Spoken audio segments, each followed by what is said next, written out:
বিস্ফোরণে উড়ে গেল ঘরের চাল। মজুত করে রাখা বোমা বিস্ফোরণে উড়ে গেল ঘরের চাল। দক্ষিণ দিনাজপুরের গঙ্গারামপুর থানার ঠ্যাঙ্গাপাড়ার ঘটনা।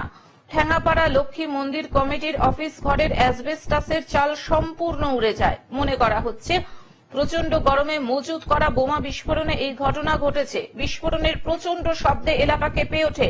খবর পেয়ে ঘটনাস্থলে পৌঁছায় গঙ্গারামপুর থানার পুলিশ ও গঙ্গারামপুর দমকল বাহিনী। এখানে সামনেই একটা দোকান দেখতে পাচ্ছেন, খবর পেলাম যে ব্লাস্ট হয়েছে। তারপর আমরা রাশ করেছি। এখন আমরা বিডিএস কে খবর দিয়েছি। তারপর দেখা যাক আস্তে আস্তে কি আনফোল্ড করে। কি মনে হচ্ছে স্যার, কি প্রাথমিকভাবে কি পাচ্ছেন আর কি?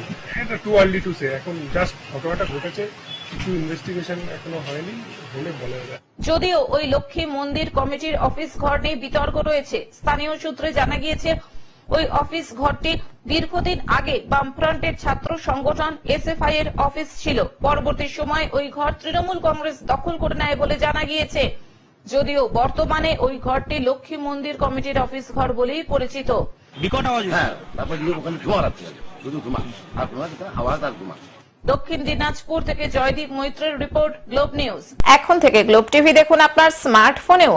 গুগল প্লে স্টোর অথবা অ্যাপল স্টোর থেকে ডাউনলোড করুন গ্লোব টিভি লাইভ অ্যাপ। এছাড়াও জিও টিভি অ্যাপ থেকেও দেখুন গ্লোব টিভি লাইভ।